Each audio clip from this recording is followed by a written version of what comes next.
Live with CDP Sports Talk, a weekly sports and entertainment podcast sponsored by Barry Cullen Chevrolet.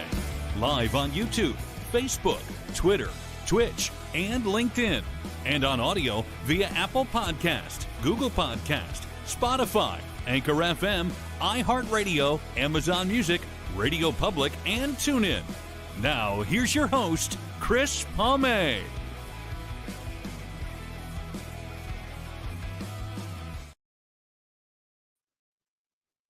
Good morning, everybody. Welcome to Season 10, Episode 24, overall 519 of Live with CDP Sports and Entertainment Talk Show, sponsored by Barry Cullen Chevrolet Dealership at 905 Woodlawn Road West in the Guelph Auto Mall. Check out barrycullen.com for the newest selection of new and pre-owned GM vehicles, along with their great selection of all-electric vehicles and Cadillac vehicles as well. You can call the dealership at 519-824-0210 and tell them Chris Palme sent you, or you can email the dealership at info@barrycullen.com. Barry Cullen Chevrolet Dealership has been family run and operated here in the city of Guelph since 1969, and yours truly has been a customer of Barry Cullen Chevrolet for the past 25 years. I hope everyone is doing well on this Friday, April 4th, 2025. And yes, it is opening day for my beloved Detroit Tigers at Comerica Park this afternoon. 105 first pitch against the Chicago White Sox. Baseball is back, and I'm definitely quite happy about that as well. I'm looking forward to my guest today. This is her first appearance on my show, and I met her through the Kitchener-Waterloo Titans and also the Business Education Partnership of Waterloo. Her name is Allison Bourke. She is the director, owner of Oxford Learning Waterloo. She's also an actress, a model, voiceover actor, and a sponsor of the KW Titans of the Basketball Super League. And we're going to bring Allison on right now. Good morning. How are you? Good morning. Good. How are you? Good. Long time no see. It's been a couple of days. Couple of days. Thanks for having me. I'm just tagging you in a little video. Well, thank you so much for doing this. And hey, exciting news about the Titans. Obviously, they beat Pontiac to qualify for the playoffs, but they I wouldn't say the word stole, but they took game one from Windsor last night, 94-92. Yeah, I think it was it was not a surprise for Pontiac, the win over Pontiac. Yesterday, again, they held their own in Windsor. And so, yeah, I think they'll go on to do really well in these playoffs. At least I hope. It's always extra fun to be able to go to the games. So I'm looking forward to it. I guess game two is this Sunday at 2:00 at the WFC Youth Center in Windsor. And then their next home game would be, I think, next Friday night, April 11th at 7:00, I believe, if I was correct looking at the website. Yeah, I actually haven't checked the website yet. I usually rely naively on getting the emails, or following on social media. So I'll have tickets there. I'll be there and hope everyone else comes too, because it's always great basketball.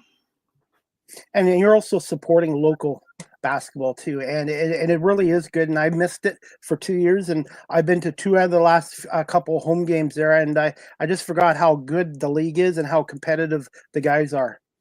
Yeah, well, and there's a lot of things that people don't realize, because especially at least where I am in KW, it is a very big hockey city, but basketball is huge in a house league and a rep, and it's such a huge part of our city, and it's such an affordable sport, both at this level to be able to watch and then even play within house league, and just really hits all different demographics. And that's really important to me. So when I played when I was growing up and I played at university, like that, to me, it's such a great sport, and people don't realize the caliber of play we have. Most of these guys played NCAA, Division I at schools, and then they've come here and it's professional basketball. Like, these men are paid to play the game. Again, it's just such a great time, and to have it in our community, we're so fortunate, and it's slowly finally starting to pick up again, like with attendance and people coming. Absolutely. And in the NBA, after the American players, Canada is number 2 for bringing players to the National Basketball League. And Jamal Murray is from Kitchener, Ontario. It just shows you how much the sport of basketball has grown in Canada. And everyone talks about hockey and lacrosse, but basketball is right up there as well. Yeah, and I think it's great to talk about people that have come from your hometown, and everybody has that connection with people like, oh, so and so came from our hometown. And I think that's great, but I just also think it's so great to have a league in our hometown to showcase talent in general from everywhere. So that part is really amazing, I think. Absolutely agree. And I have a viewer on. His name is Evan. He's a Kitchener Waterloo Titan super fan, and he's one of my fans. And I did an interview with him the other I day. think I And saw that actually the other yeah, night, yeah, after the yes, game. and he's at every game. And I am going to do my best to come out to next Friday because you're supporting local pro basketball, and these guys are really talented players. And Mhm. I'm happy for their success, and I really think they can beat Windsor in a 5-game series, only having to win 3, and they've already got the one right there. So hopefully Yeah. they'll get a big crowd next Friday night, and you can get tickets at kwtitans.com. Allison, since you mentioned you played basketball, what university did you play? What position? And was there a story behind your number? Uh, no, to be honest, I didn't play a long time at university because I had one of my many knee surgeries over the years, from my other career that I had growing up. So but I was at York. And then I did a tour of some other universities, as my dad likes to say, but my degree is from York. And I was a center for a little bit, and then I was a power forward. So just depended on, but I played for 1 year there. And yeah, so it was lots of fun. I've just gotten back into like making sure I get shots up in the last year or so, just making sure kind of a couple times a week I make sure I get 50 shots up those twice a week, just to kind of keep active on top of all the other stuff that I do to stay active. So it's kind of fun. I miss it, but no story behind my number. I was reading up that you're kind of a world traveler, and you also spent some time in Japan teaching Mhm. English. What was that experience like, and how did that come about? At the time, it was my backup plan. So I had applied to teachers college after university and didn't get in that year. And so I ended up taking my backup plan and going to Japan, and it was different. It was wild. Like there's just such a dichotomy, and it's such a monoculture. So it's really you have a handful of people who are not Japanese who are living in that country and experiencing it. It was a very welcoming country. I learned the language while I was there. I got to travel a lot around the country. I didn't travel as much around Asia as many other of my friends did while we were there. I really chose to focus on Japan itself rather than just do Tokyo and then be able to go to Vietnam and the Philippines, which I think would have been amazing too. And had I stayed longer, I probably would have expanded into that. But I really focused on Japan, and I got to go to Hiroshima and Kyoto and, in the northernmost part of Japan. And it was really, really nice. My parents came to visit too. So that was a really great exploration when they came, to be able to share that with them. What was the time difference there? I think they're ahead of us, and Uh, 13 or 14 hours, depending on the time of year, just because they did daylight savings too. I don't know. And I don't know if they still do it, but we do. But yeah, it was 13 or 14. And it worked great at the time because if I was coming home from an evening out, really early in the morning at say 3, or even in the afternoon, my dad would always be up because he would be up at home here because he was on the radio. So it really worked nicely for him and I to be able to communicate because his early mornings really coincided well with my schedule there. So that was always nice. how difficult was it to learn the language there? And what was some of the favorite food there in Japan? It is challenging to learn the language. I'm fortunate. I actually have always been quite good with languages. So I'm fluent in English and French, obviously. English, the obvious part, but French too. And then I'm pretty good still with Japanese, but I don't have anyone to practice with as much anymore. And I've been really working on my Spanish and my Dutch because I have Dutch heritage. So, but it is definitely is challenging to learn the language. But once you learn kind of the sounds of the actual letters, similar to the English alphabet, knowing the sounds, you can kind of put them together and be able to have those conversations. In terms of food, obviously, sushi is a stereotype of Japan, and it is a huge part of their meals there. But it was just so interesting how advanced they were. So I was there, 20 years ago, so almost, and they were you could buy your meal out of a vending machine then, or you would push a button and then you would pick your meal and you'd bring it and it would be made. I used to love okonomiyaki, which is a savory kind of pancake that would have cabbage on it and eggs, and I don't know, it's so hard to describe. It kind of has all the things on it and then smothered in a sauce, and you'd eat that. Or shabu shabu is sort of the Japanese version of Korean hot pot. So you would cook stuff in a broth and the meat and dip it in sauces. So that was kind of neat too. There's just such a range of Japanese cuisine that not everybody is familiar with because we just always go to sushi. Where have been some of your other favorite places that you've traveled so far? I had the opportunity to travel to Italy when I was in high school. So I really enjoyed that and I'd love to go back. And about 5 years ago, I went to travel to Ghana as well, in West Africa. And that was a really great experience as well. I'd also love to go back there. I've been to a lot of Caribbean countries too.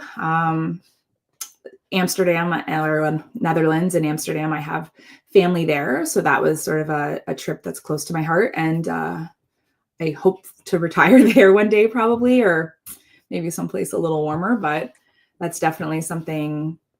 I love travel and I love languages. I'll be honest, I have been to more of the States than my own country, so I need to travel around Canada a little more. But there's one country I would like to go to. I've heard so many good things about it, Switzerland. One of my guests was Mhm. from Switzerland, and they were telling me how they love Canada, but they love being in Switzerland, and that's one place I would like to get to in the near future. Yeah. And I mean, based off of everything that's happening here right now, I think, there's days where I would love to be living somewhere else, but there's a lot of times I'm still really, really proud to be Canadian and I like to be here and I try to support Canadian businesses. And I think every country has their areas for improvement, no matter how amazing they are.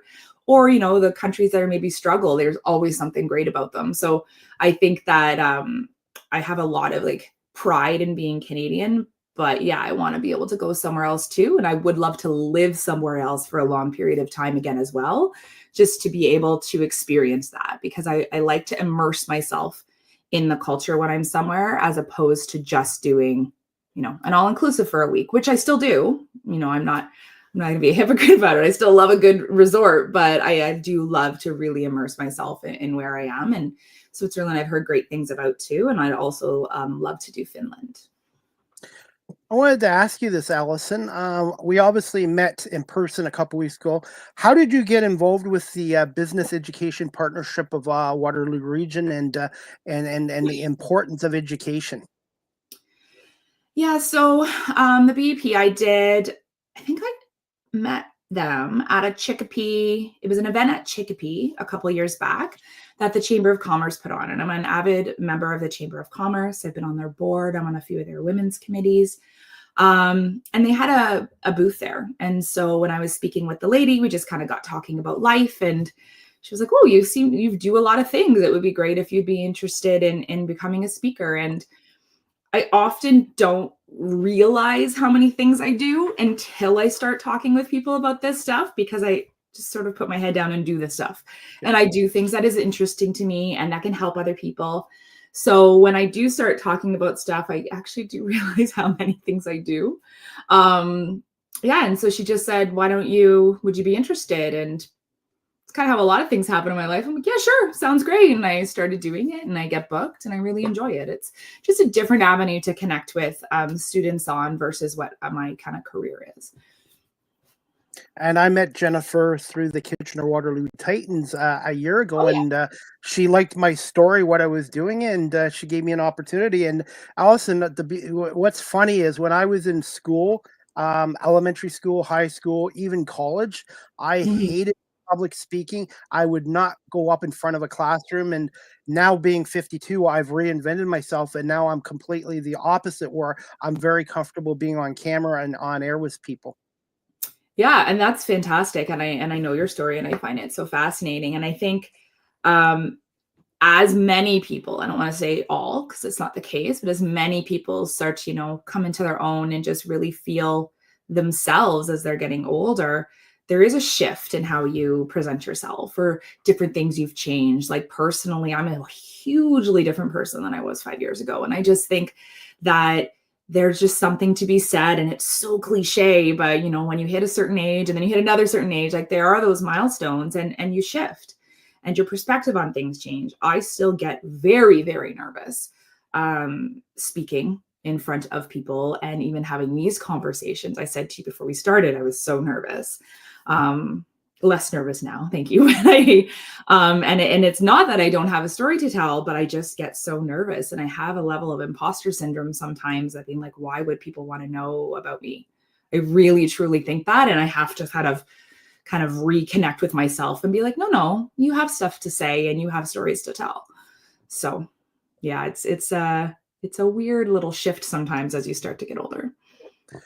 Absolutely. And for me, I was in corporate security for almost 24 years, and I had to deal with all walks of life.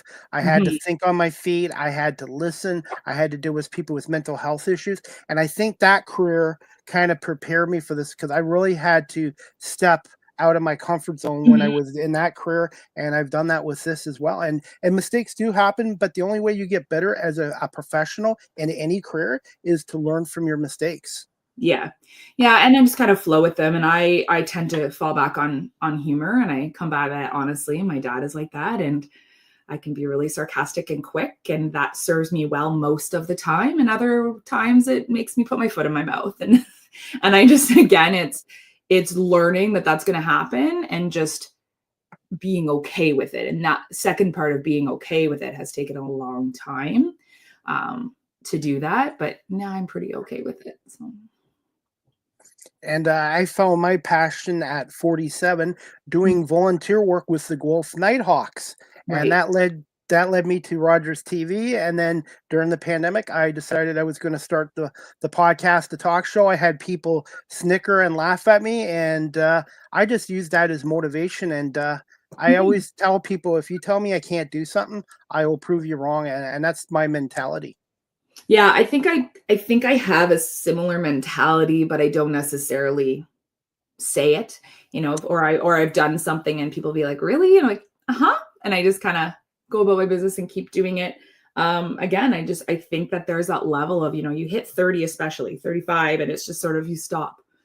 If you have a solid self-esteem, you Yeah. kind of stop caring and you just sort of keep going. And if you're making, I really try to live by that motto, and especially in the last 5 years of, I want to be 1% better every day. And I want to leave every interaction that I have with that person feeling better about themselves or feeling good about the interaction. I can honestly say there was a time in my life I didn't always leave people feeling that way. So I really try to make that shift. I was looking up on your bio too. What was it like being a part of the National Ballet of Canada and being into dance competitions when you were younger? Yeah, it was a while ago, but I definitely I still have my ballet shoes up there. That was from when I was at the National Ballet. They kind of always hang there. I was there at 10 years old, and I was, doing 30 hours of dance a week at 10 and still going to school while there, and did the summer program, and it was intense. I remember, we'd be in dorm rooms, and you've got a bunch of 10-year-olds running around and being expected to act like an adult at 10 and being treated in such a way that you have a job to do. You were dancing, and but still, needing to be a kid and needing to be reminded to take a shower. And so it was, I remember I had that argument with my mom when she came to visit me at one point in the summer. She's like, "When is the last time you showered?" And at 10, you're not worried about that. So you're like, "I swam, it's the same." But I think it was a lot of stress at a young age. And I do believe a lot in like birth order stuff, like being the oldest and the middle and so forth. But I think that experience forces you to grow up, right? Quickly, and maybe quicker than you needed to or wanted to, because you are away from your family and you're having to be more independent. And so it was a wonderful experience, and I wouldn't change it. But if I really reflect on it honestly, it was hard. Did you ever get homesick? Oh, for sure. Yeah, yeah, for sure. Even when I was living in Japan, I was homesick when I was in my 20s, and that was hard. I remember my mom actually sent, it's kind of funny, but then other families might do this, but the Easter Bunny still showed up at my place when I was living in Japan, and even had the paper footprints. So it just connects you to home, but also it sometimes adds to the homesickness too. And so I can relate a lot with when we talked about the Titans earlier. I can relate with a lot of these guys being away from home just because I've done that. I've done that several times, lived away from home while working and being consumed and being in a profession. And so I think empathize with them a lot, and it's easier to then connect and kind of develop some friendships. How much did it impacted your family have on in your career? And who were some of your other early influences and mentors, if you had any? There's so many different people in different phases of my life. My mom and dad have been my constant. I'm a big suck, so I'm not even crying. My mom and dad have been a constant support system for me, no matter what I do. They never thought I couldn't do anything. I always thought I couldn't. And so they were at a young age, always the ones pushing me and, doing great things, and you can do it. And I have like little notes that my dad wrote me still that are down on my fridge. Like, you'll find the great things that you can do. And that's always kept me going. So them first and foremost. When I was dancing, Karen Kane was always a big figurehead in the dance world for a really, really long time.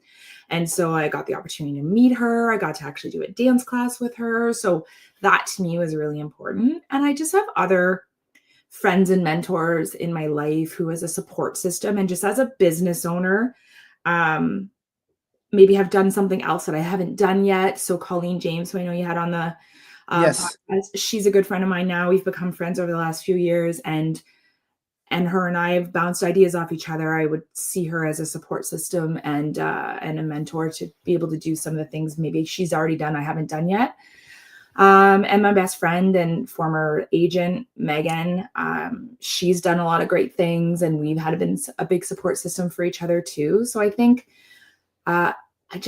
you can have people that are mentors that are the same age as you. And I think sometimes people always think they need to be somebody who's like older and huge. Yep.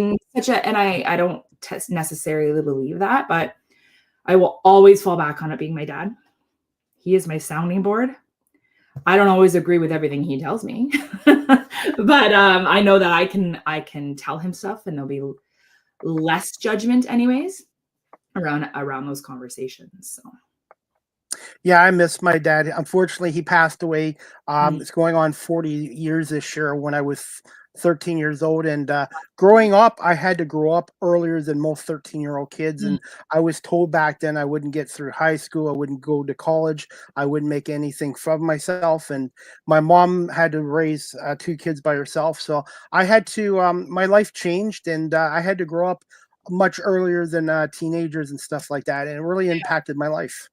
Yeah, I'm sorry. That's a hard loss. My dad actually has similar, except he was 17 when his dad passed. So it's a very similar story in that regard. And I think a lot of people are really resilient with that. And if they have a connection with their other parents, that they're still able to really, do great things. So. And that did lead me to Big Brothers. I was actually a little brother for a couple of years, and then I became a big brother myself for 16 years. So I turned some negative things out of what happened in my life into a positive situation. Yeah, they actually have a Big Brothers and Sisters of KW have a special dinner on Monday, this coming Monday.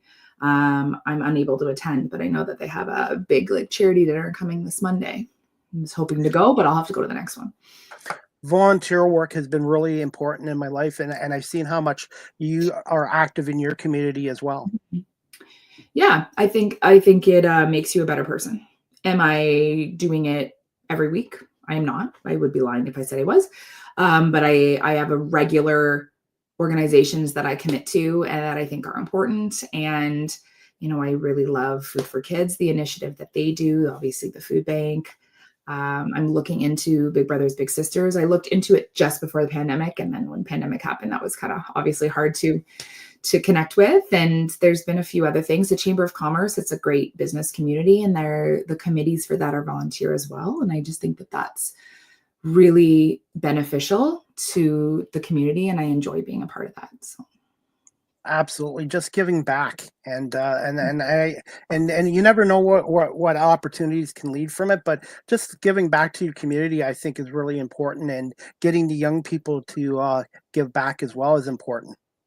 Yeah, and they do have that initiative in the high schools where you are required to do a certain amount of community service in order to graduate, and I think that that's a good start, at least to introduce kids to the concept. Not everybody is fortunate that they might have parents who either encourage that or were exposed to it themselves, so maybe don't necessarily understand the importance of it. But it is a good stepping stone for them to start with that to then continue it down the road. Allison, when you came back to Canada, how did Mhm. you end up coming about being the director and owner of Oxford Learning in Waterloo, which has been around, I think, since 1984, 41 years? Yeah, so Oxford as a whole has been around since '84 and it originated in London, Ontario. The Waterloo location has been around 26 years. I want to say 97. That sounds right. Something like that. I have been there less time, but still long. And I came back and I started teaching in the preschool JKSK program, which is called our Little Reader program. So we work with kids that are 2.5 to 6 years old. It's either a half day or a full day option. We're working on academics as well as social skills, and they get playtime as well, but really prepping them to have strong social emotional skills and then be able to be prepared for grade one. So I started teaching that and I was covering a maternity leave. And then I ended up, kind of getting promoted over the years into different roles. And I left after a year and still stayed on part-time teaching, went somewhere else, actually got fired from the other place, and then still stayed at Oxford. And then I kept getting promoted. And then the opportunity rose at the time that I thought somebody else was coming in to buy the center. And I panicked. I'm not a great employee. I do not think I am a great employee. I like to do what I want to do. I like to encourage other people to, move within their strengths and do great things. And that's a great thing as a leader. It's not a great thing as another employee when you're encouraging other people to do things and maybe go against ownership. So I realized I was not a great employee and I didn't want to work for anybody else because Mr. Pickles, Larry, who was the owner before me, gave me a lot of autonomy and a lot of trust. And I will forever be thankful for that. But I had approached him and said, if you're ever thinking of selling, please consider me. And then eventually when because I was mistaken, he was not actually going to sell then and there. He did approach me and then we were able to work that out. So it was such a great opportunity, a scary opportunity because I had never taken a business course in my life. I thought I would teach kindergarten for my entire life. And here I was about to buy a whole entire private school. But yeah, I did it. And so I'm forever grateful to Larry for trusting in me and being able to purchase it from him. And I've owned it now for 13 years. Yeah, something like that. Almost 13. Yeah, thank you. Congratulations. Now, for people watching this live stream or on audio, Allison, Mhm. and they're looking to get out of a corporate career and looking to being an entrepreneur, a business owner such as yourself, what advice would you give them from your experience? Take a business course. um, Take a business course. Learn a little bit about your books, accounting, and I did not. I would say just in the last year and a half, not even that, probably since COVID, I really had to learn about accounting and books and really understand because I had sort of been screwed, if you will, by some former bookkeepers. And just kind of you just really have to know some ins and outs, right? Know what your key performance indicators are. Really make sure that you understand what a bottom line is and what your break even point is. And I just think it seems like such basic, like, of course you need to know these things. But if you've never actually had a business, and being a business owner is hard and it's lonely at times. And I'm seeing that with my media company too. And I've also had to learn from some of my early mistakes. And now when I do media work, I did it for free the first couple years, but now it's like I need to be I would like to be compensated. So I've had to learn from scratch. And I agree with your advice. If you can get some business schooling or classes in, that would make your start a little bit easier than from doing it from scratch, like I did in my case, in your case. Yeah, definitely having a little bit of business acumen will definitely definitely help. I think it'll make your road a little bit easier. Not easy, but easier. So, Easier, yes. mhm. What are some of the services that Oxford Learning Waterloo provides? Yeah, so we're the only licensed learning center that we do cognitive testing for students as well as academic. So we actually find out how your kid learns. So we look at, are they visual learner? Are they auditory learner? What's their measure in focus? And your fine motor ability. And then we look at your academics as well. And then we create an individualized program. So a lot of places that just find out academically where you are. And it's like bringing your car to the mechanic and being like, it's my brakes, for the parent to come and be like, oh, they can't read, as opposed to me going, oh, okay, well, maybe let's see why they can't, or what is the struggle actually behind it, right? Looking into like kind of under the hood, if you will, when it comes to the car. So versus a full psychologist doing a psych ed assessment, we do a mini one at like a fifth of the price for that. And then students come an hour to an hour and a half twice per week. And we work with preschool all the way up to grade 12. And we work on filling gaps. We do homework help if it's necessary. We work on organization, time management. That is a huge part that's kind of built into our program, regardless of kind of what subject or why a student is coming. We really work on those executive functioning skills. And the goal is for them not to be with me forever. Otherwise, I haven't done my job. How satisfying is it seeing these students improve with Oxford Learning? I have seen some kids come in with diagnoses of, oppositional defiant disorder, right? And I know it's a real thing, but it can be exacerbated when you don't have a skill set that's frustrating, right? I'm sure we've all done something where we get frustrated and then we kind of quit.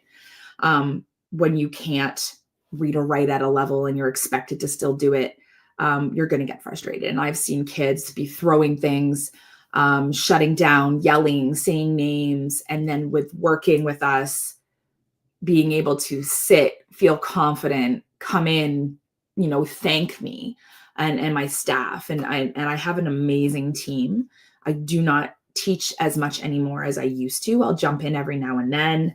I am out more in the community, doing great things like this and opportunities like this, and kind of expanding some of the other stuff I do. Oxford is always my passion, but I have a really fantastic team. And then when I hear from parents that they love interacting with Karen or Angel and Shanalka, and they just give such positive feedback about my team and my part-time teachers, that lights me up. Like that is, we're making a difference. And I read that positive Google review. And I'm so thankful when people take the time to leave one, because it does make such a difference for small businesses.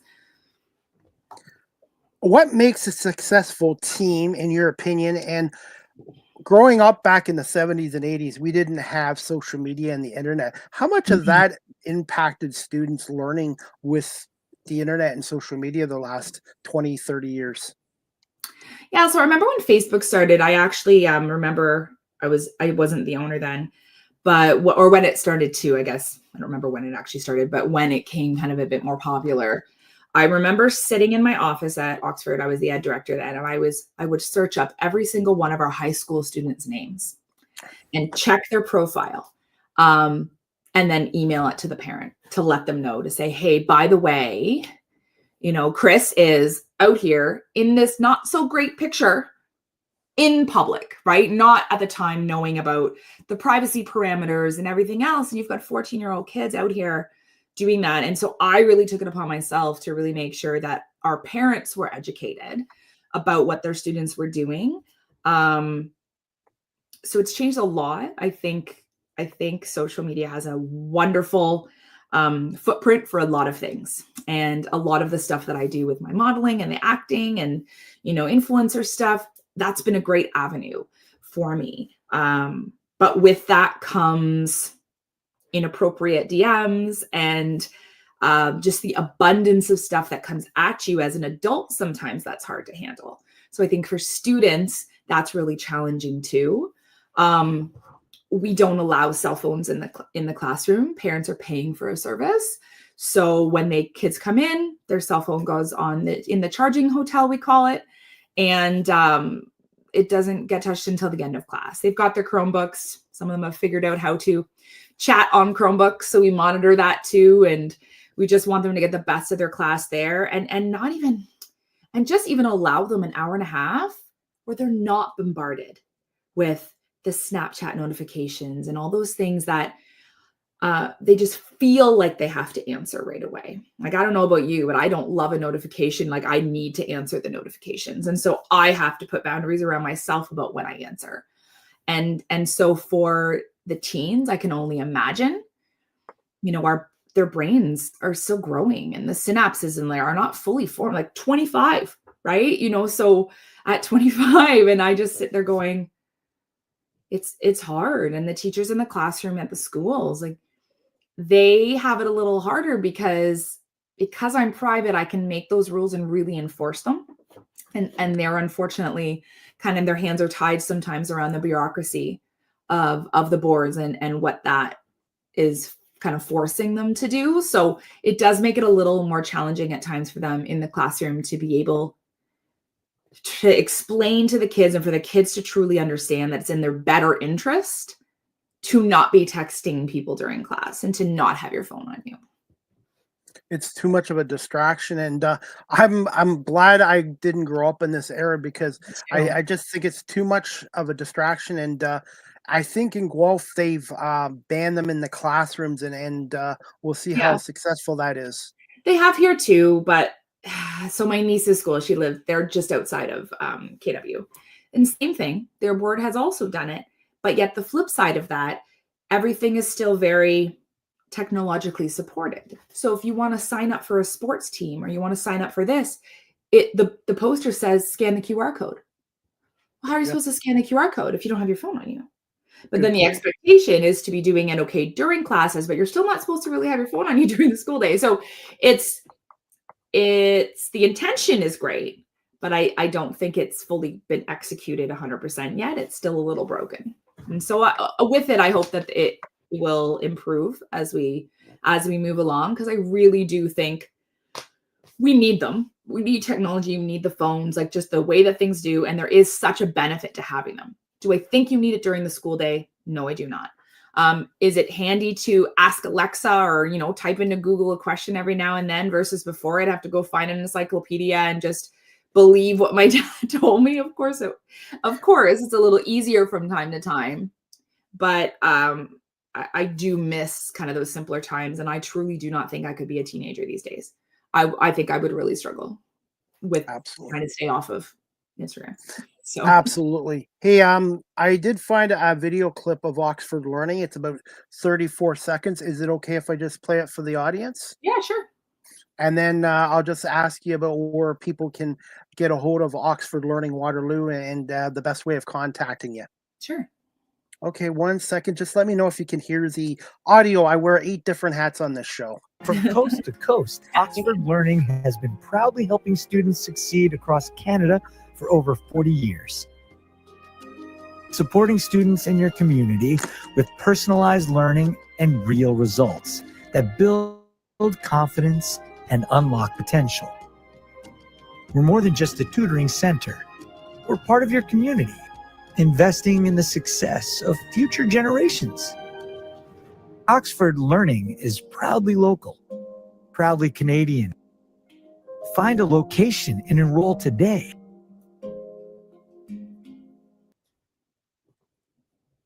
That's great. Okay, that clip was courtesy of Oxford Learning YouTube channel. Yeah, I don't even think I've seen that one, so it's great. There's a lot of them out there, so thank you for playing that. I'm sure our head office will love that. How many locations are there, do you know, in Ontario or Canada for Oxford Learning?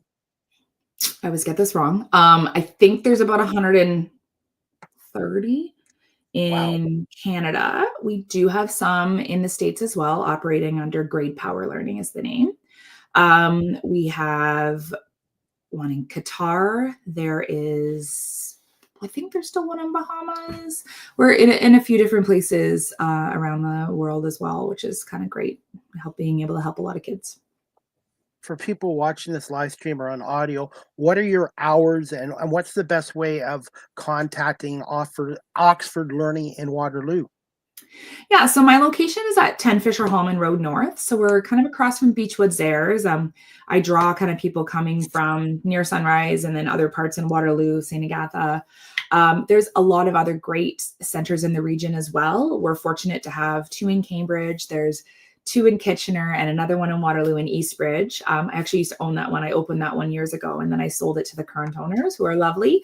So the best way to get a hold of me is probably waterloo@oxfordlearning.com.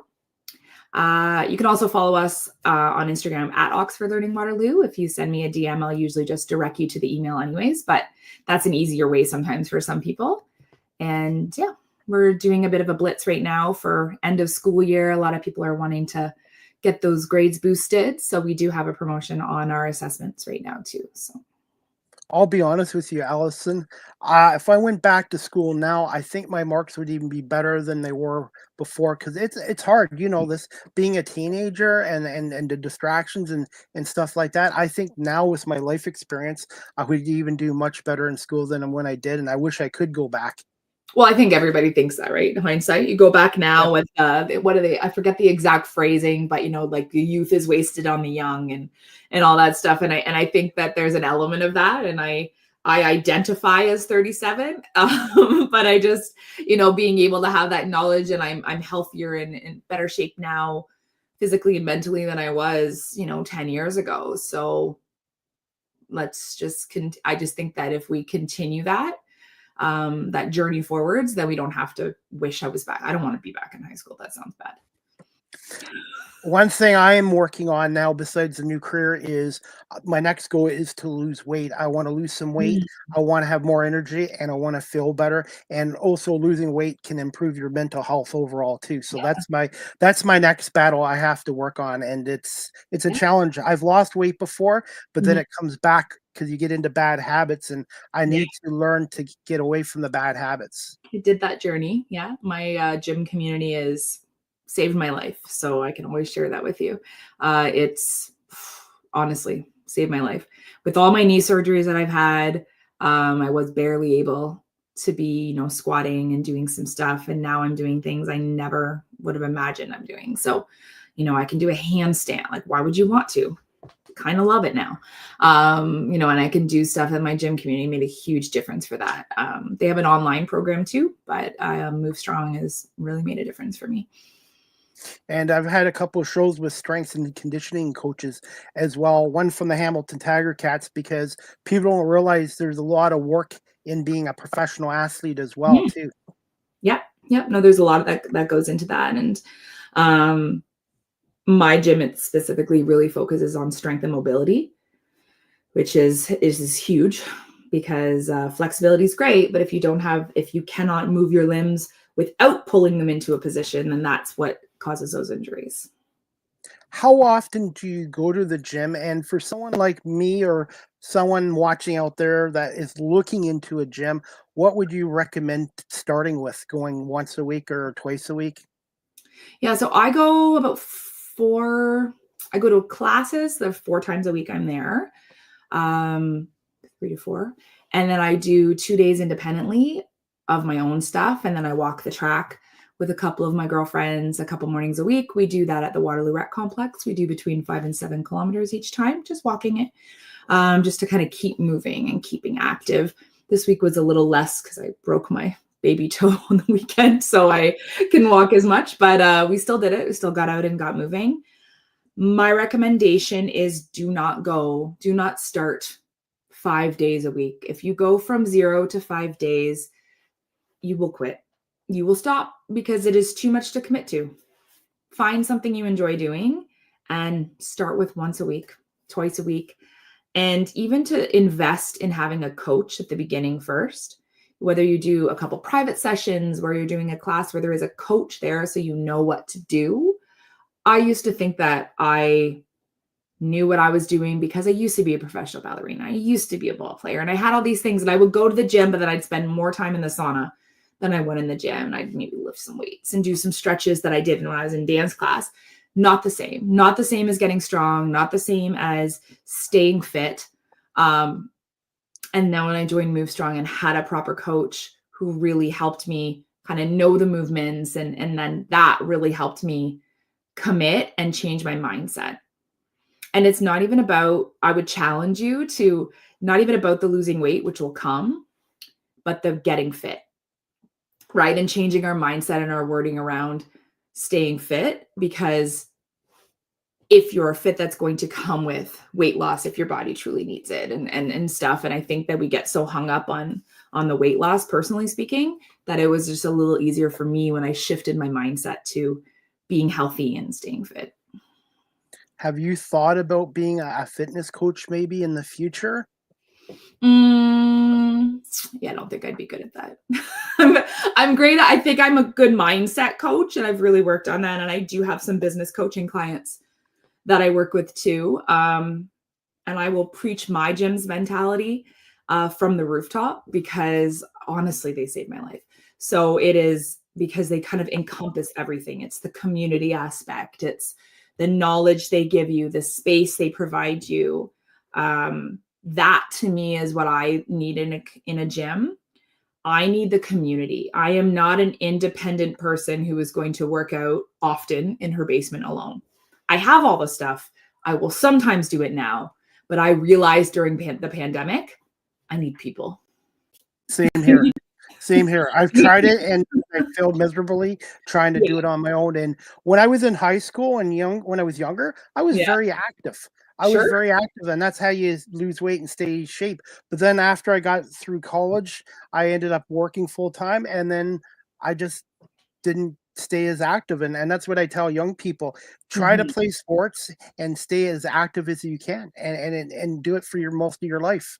Yeah. Yeah. And I think, like, for me, I needed the community because I was just so used to, like, when you're in a dance class, yes, you're an individual, but you were coached as a class. When you're on a basketball team, you are coached as a same thing. You're an independent player. And if you want to, be great, yeah, you have to put in the work, but you're a part of a team. And so for me, doing that independent stuff, it wasn't a thing. And I need someone beside me to hear me complain about this split squat you're making me do. Well, I know it's a great thing for me. I need to maybe complain that I hate it. And I need you to empathize with me. Nobody's hearing me do that in my basement. So it's ridiculous, but it's real. And then coming to that realization has been helpful too, because then I'm surrounding myself with the bright people. And that's what I should be doing as well. So I'm going to take your advice, Allison, on that. If I can get into a gym to start out with a coach and maybe be around other people to help support me and keep me motivated as well. And maybe just start out once a week. Yeah. And even just walking, right? Walking is huge.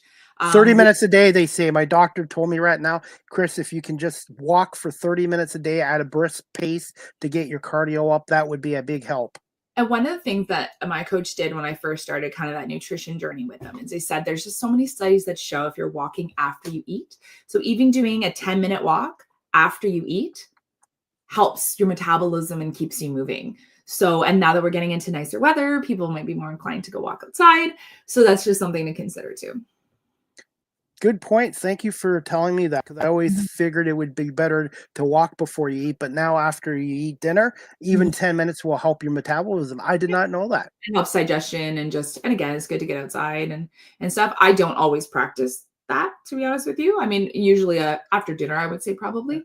But it is definitely, a lot of research shows that that's beneficial. And that's what I love about my show. Every time I have a guest or guests on, I learn something new every time. Yeah, it's great when you get to speak to different people about different things. Are you okay, Allison, for a few more minutes and a couple more questions? Yeah, sure. Okay. Can you just tell us about stepping into new roles as a model, actress, the voice-over work, and where did you get your passion from? I guess you got it earlier in life then. Yeah, I don't know. I mean, obviously life shapes you into who you are. I think in the last 5 years, I'm finally okay with who I am. And I think that's really helped with some of the other stuff for, I'm that girl that talked too much in school, and clearly evident from today, but will speak up if there's an injustice, and that has always served me well, and I will never stop being that person. But just early in the pandemic, my agent, who is now my best friend too, she's like, "Have you ever thought of modeling?" And I was like, I mean, every young girl always thought about it. I took a little class when I was younger, but never really did anything with it. And she was like, "Well, you're curvy and you're cute, you'll get booked." And I was like, "Probably will not, but it's January of 2021, so why the heck not?" And I did. I got booked. I did some stuff, and I started to Amazing. get into that. My first job was actually paid ridiculously well, and I was pushing a snowblower that was in the ads were in Canadian Tire at some point. I never saw it, but I was assured that they were, and I got paid, so cool. But it was just pushing a snowblower and showing how to start it, and I had safety goggles on, which I don't think anybody wears when they're snowblowing at home. But No. so had to do that. It was actually up in Bayfield, and it was my first job, and I was like, "Oh, okay, this is kind of fun." So I did that, and I've done some stuff for Just Cozy leggings, My Perfect Pair lingerie. I've done a bunch of different things. I got into there's a commercial for Yardistry Structures, which is sort of a gazebo backyard company. I should probably know the better term for them, but so I did that with a few fellow models, and I'm done some background work. I just starting to get back into modeling and acting again. I had a really bad concussion at the end of August. So in the last couple of months, maybe slowly starting to dip my toe back into it. My agent actually stepped away from being an agent now for a while. So I'm also looking at maybe getting a new agent, or she might come back. So just trying to figure that stuff out right now too. So I'm doing a little bit of that independently. And then the voiceover stuff, I fell into it. That's amazing. I'm people, really yeah, sorry, go ahead. I was gonna say I'm actually looking for somebody to do a new voiceover for my intro. I'm looking to rebrand my stuff, and I find Mhm. voiceover work very fascinating. Yeah, it's really interesting. Well, you let me know. I fell into it, and like, not everyone knows, I come by it honestly, I guess, because my dad was in broadcasting in KW region for all my life. Decades. Yeah, decades. It's like, so he did that for a really long time. And I remember going to the studio with him, and never did I think I would even do anything like that. But I fell into it. And so I've narrated a couple books on Audible. One is an accounting textbook. Would not recommend listening. And another one is a women's self-help book. Again, I don't necessarily love how the book was written, but it was fun to narrate it. I'm not a voice person, so I'm not a character voice person. I have not gotten there yet. I don't know if I will. I'm good with the nonfiction, and it's nice because I can do it from home here, and I've got my big mic and stuff too, and so that's always nice to be able to have it all here in my office. So falling into that was really great. But again, with that concussion, I wasn't able to read off a screen. I wasn't able to deal with the light. So just in the last, like I said, month or so, have I really been getting into resubmitting auditions again and getting back into that, which is a nice feeling. For those people watching or listening audio and they're looking to get into the entertainment industry, how important is it to find a good agent? I think it's really important. There has been a lot of people who have been successful without one, but for me, this stuff it's a passion, but it's a side passion. It's not my career. Helping the kids and doing great things with my students is kind of my primary passion, but I'm allowed to explore these other ones because I have a great team, as I mentioned earlier, and I had an agent. So she would seek out these opportunities, and there's a fee that comes with that. But that to me is a merited fee, because I'm not the one now sitting in front of the computer, scrolling all the possible ads and the positions, but I'm still having to send in those auditions, those self-tapes, and going for callbacks. So there is time involved in that. But when you have the agent, the time is removed for the search, which is nice. So which is why I would kind of like to have another one. So I think I'm talking to a couple different agencies now about whether or not I'm signing with them. And it's just a matter of, commitment and what they're looking for and what I'm looking for. So I do think there's value in having one, but you can do it independently. It's just more challenging. That's all. Do you have any musical ability as well?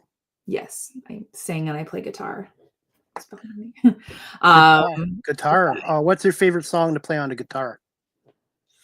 I don't know if I have a favorite.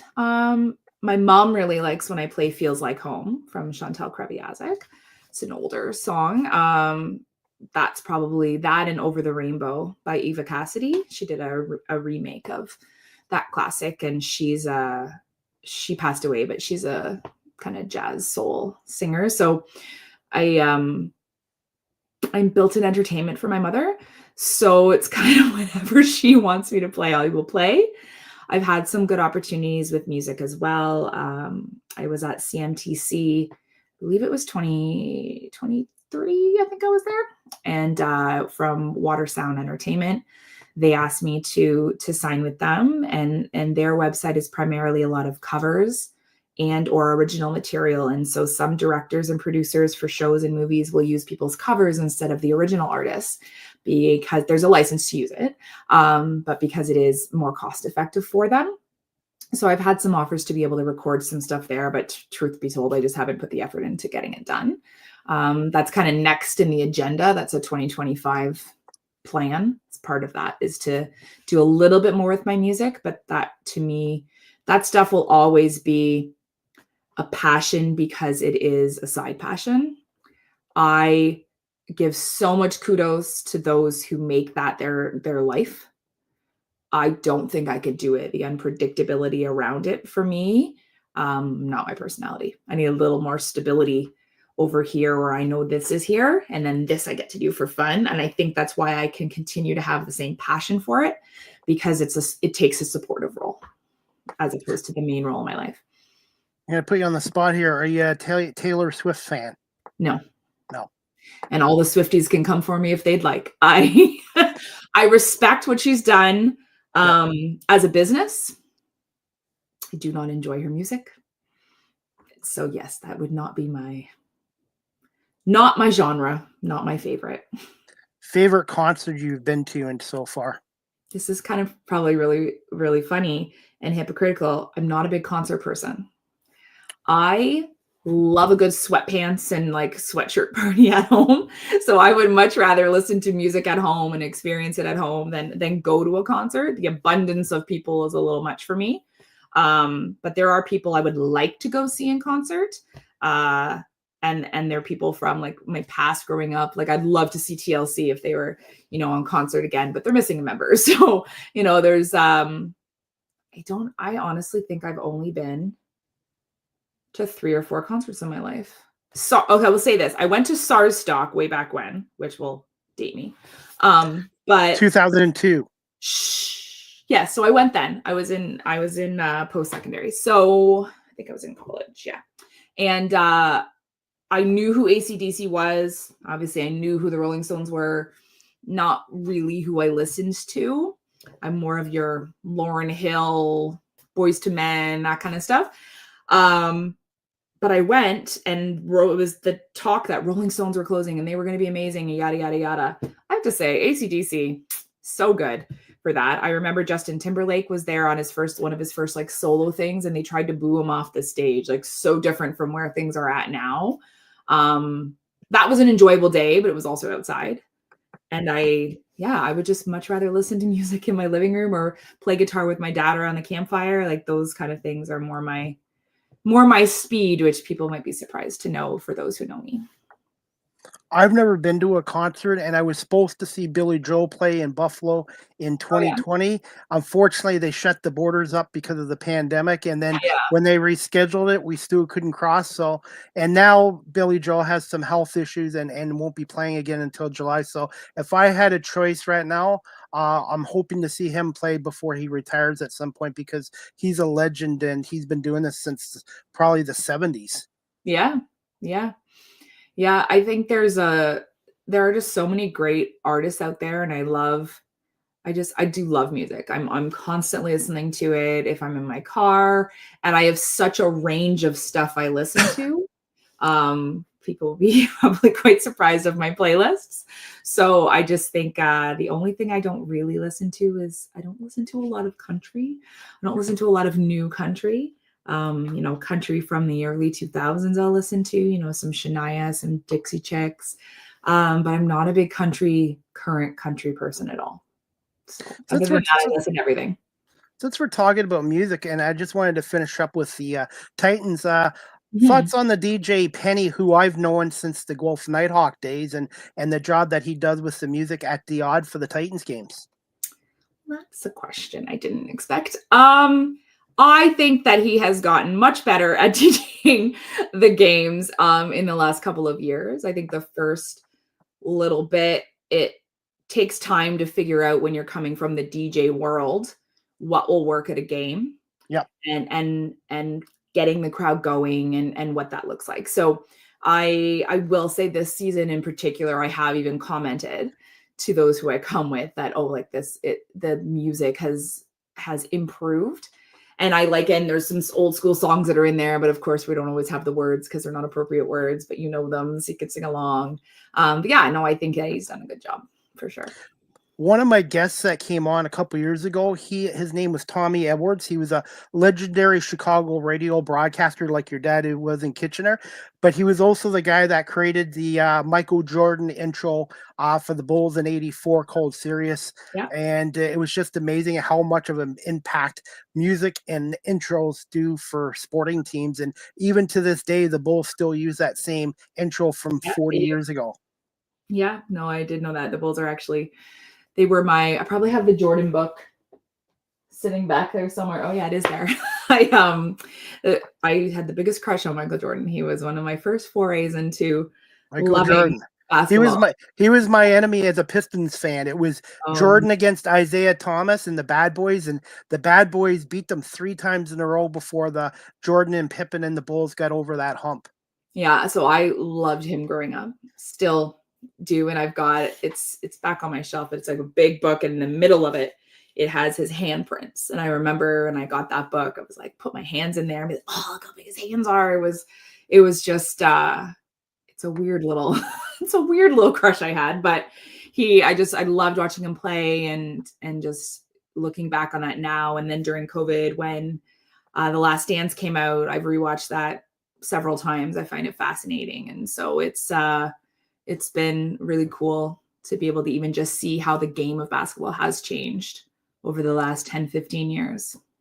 I miss the '80s, the golden era, where it was more defense and physical play, and the Pistons bad boys. By the way, speaking of Chicago Bulls, Mhm. my voiceover right now is Tim St. Clair, the voice of the Chicago Bulls, and I had Chuck Swirsky on my show too, who used to do the Raptor games, and he's Nice. now been in Chicago for the last 18 years. And even though I'm a Pistons fan, talking to these guys, even from the Bulls, you get to know these guys from other teams, and as much as you want your own team to win, you kind of root for these guys as well because there's so many good people in the sports industry, and people don't realize how important the public address announcer are Yeah. and the announcers as well.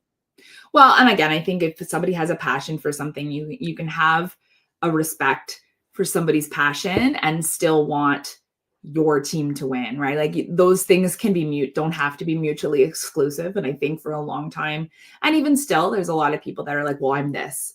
And I think, okay, you can have you can have respect and passion in different forums. I think that's super important to be able to realize that. So yeah, I think it would be great having them on for sure.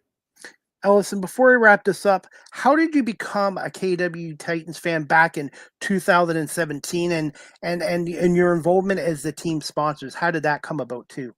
Yeah, so a friend of mine actually invited me to one of the first games. And I went and I really enjoyed it. And while I was there, there's a lot of kids that were there. And I said, you know what? This is a great opportunity. It's a great business opportunity. And so I immediately reached out to the team after the game, and I started with just a sign on the court. And then I bought some tickets for my mom and I to go. And then we slowly got down onto the court to sit courtside under the basket. A little bit more dangerous sitting there. So love that.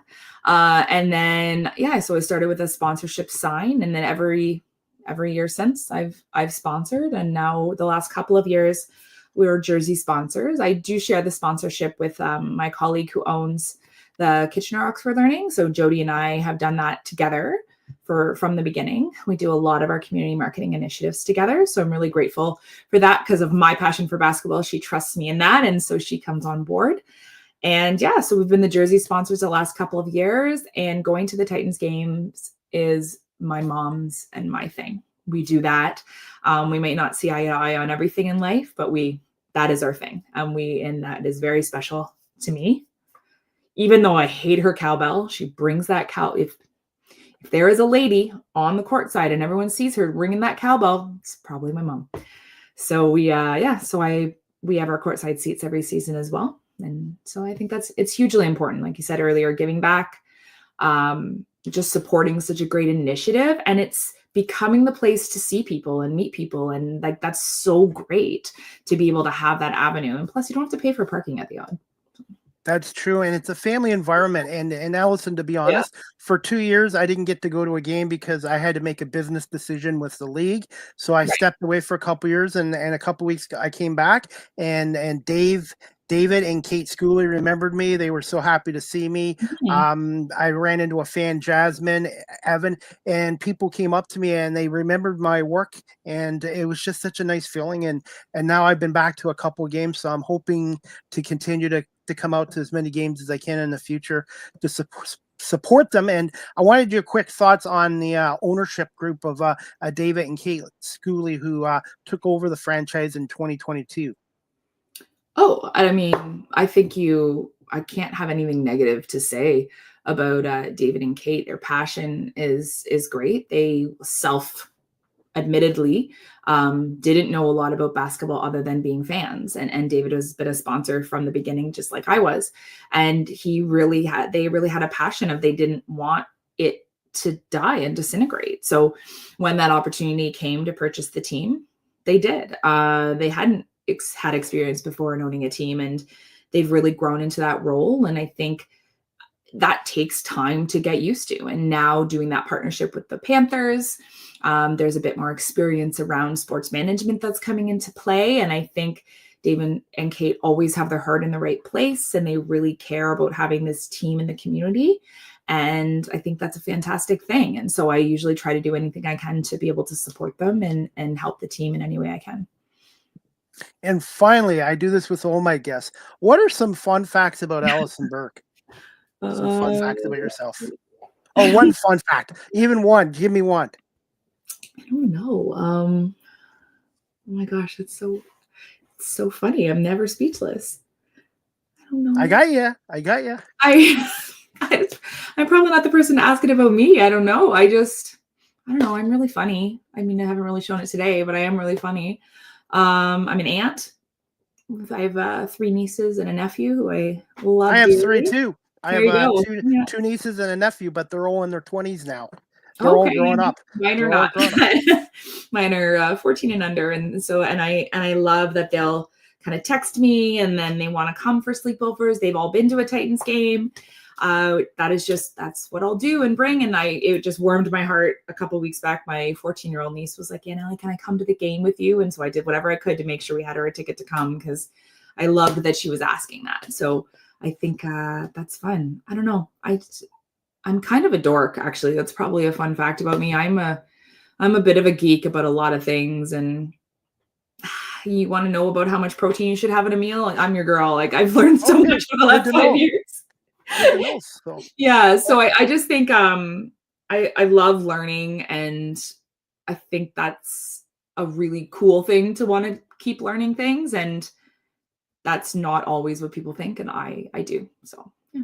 And I tell the students this too, is the importance of education in the classroom, but it doesn't stop outside of a classroom. And I'll be honest with you, I've done more learning the last 5 years than I did in my 24 years in my corporate job as well.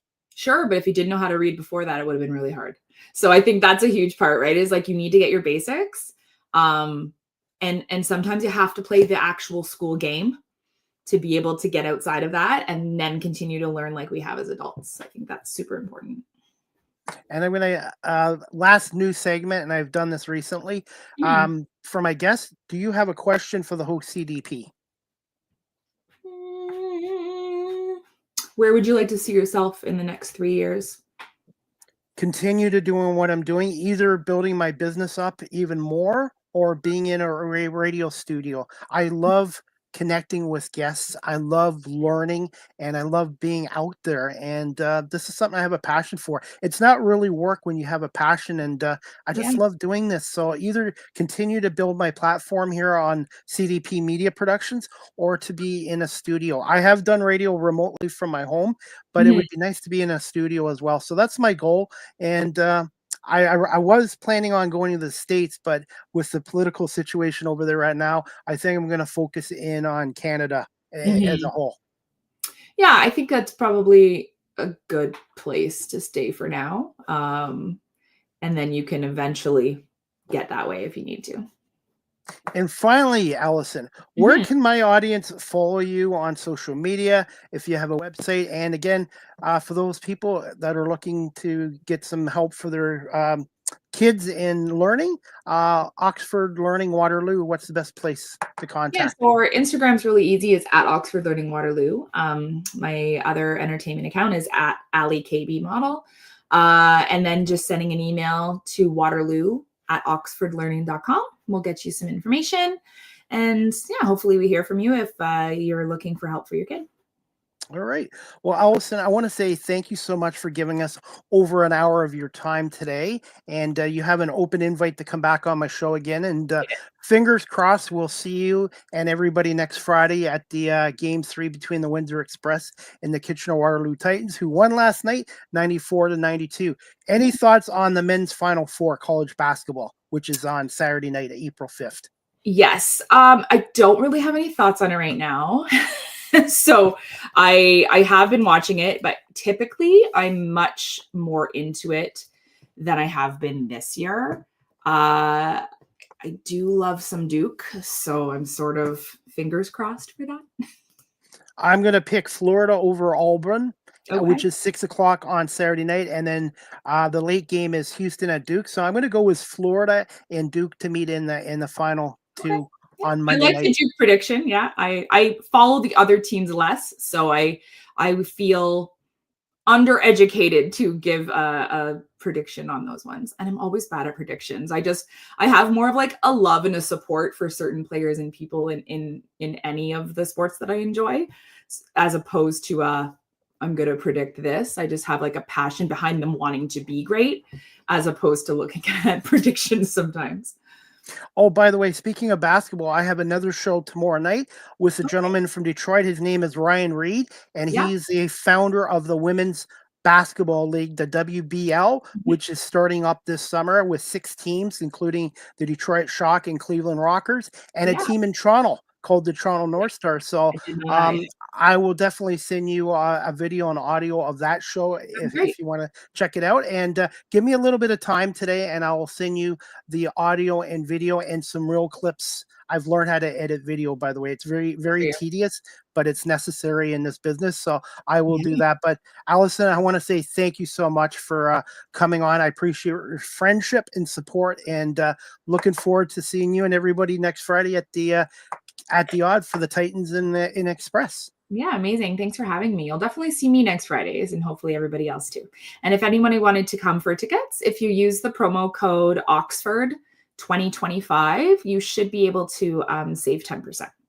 I know it was active for the season games. So hopefully it's the same for playoffs.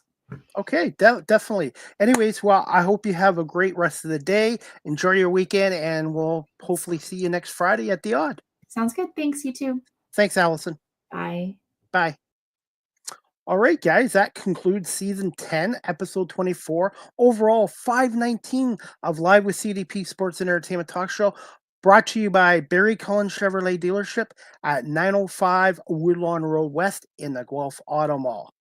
Next Live with CDP Sports and Entertainment Talk Show, again brought to you by BarryCullen.com, is going to be tomorrow, Saturday, April 5th at 6 p.m. Eastern with my special guest. He is a native of Detroit, Michigan. He is the founder of the Women's Basketball League, the WBL, which is going to be starting up this summer with 6 teams, including the Detroit Shock, the Cleveland Rockers, the Toronto North Stars, and there's 3 other teams, I believe, in Indiana, the Thunder, and 2 more teams. So I'm really looking forward to speaking to Ryan about how he came about creating the Women's Basketball League and starting up the league, which is going to start up this summer as well. So please check out Live with CDP Sports Entertainment Talk Show tomorrow night at 6 p.m. Eastern with Ryan Reed, the founder of the WBL Basketball League as well.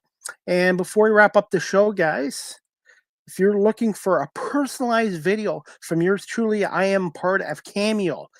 Check me out on cameo.com/Chris Pame and make sure you book your Cameo today.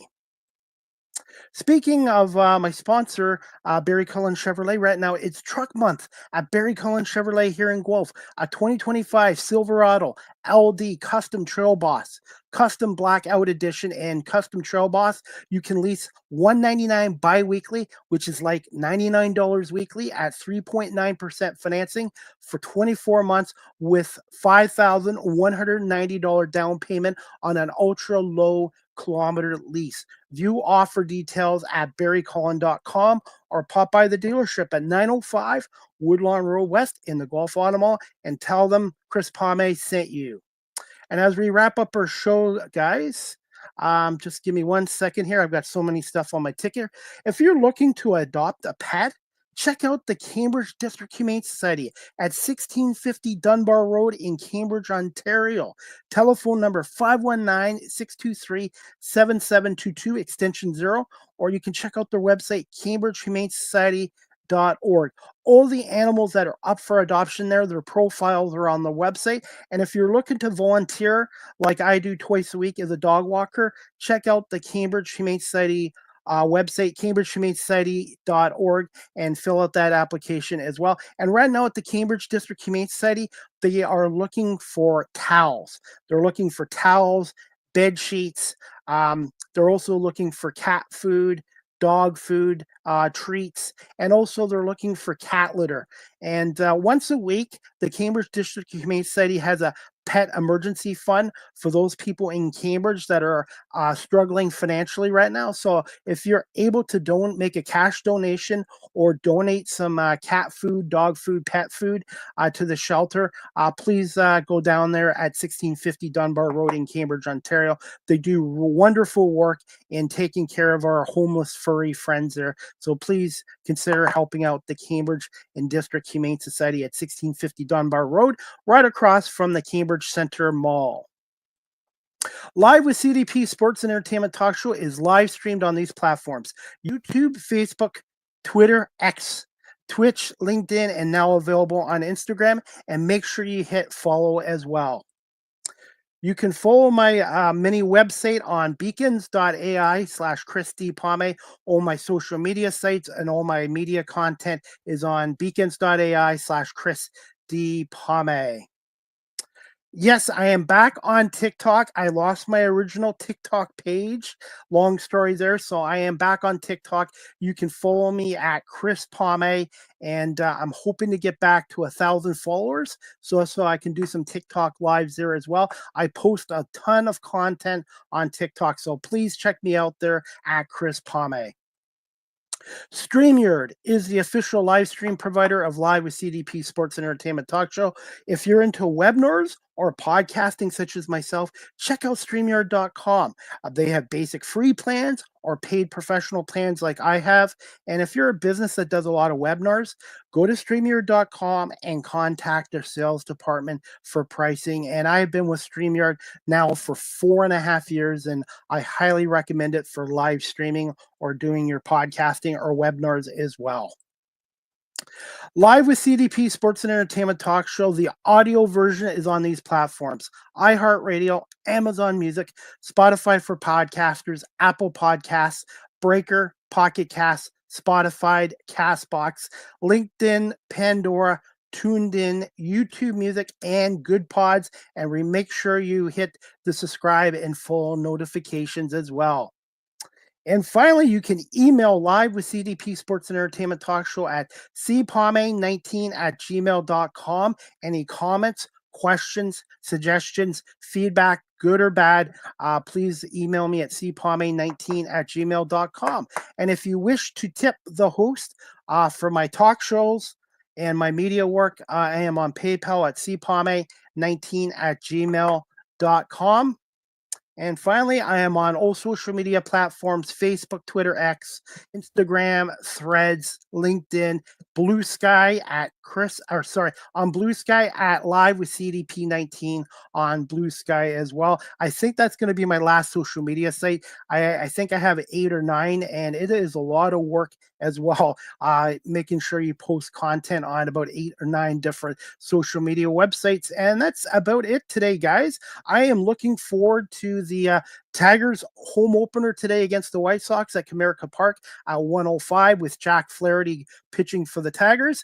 And then the Detroit Pistons are in Toronto tonight to take on the Toronto Raptors at the Scotiabank Arena as well. And then, of course, we have the men's Final Four for basketball coming up on Saturday, April 5th, Florida and Auburn. I'm picking Florida to win. And then the other game is a late game at 8:49, Houston at Duke. And I'm going with Duke. So Florida and Duke to meet for the championship of men's basketball. And speaking of basketball, please consider following the Kitchener-Waterloo Titans of the Basketball Super League. They won last night, Game 1 against Windsor, 94-92.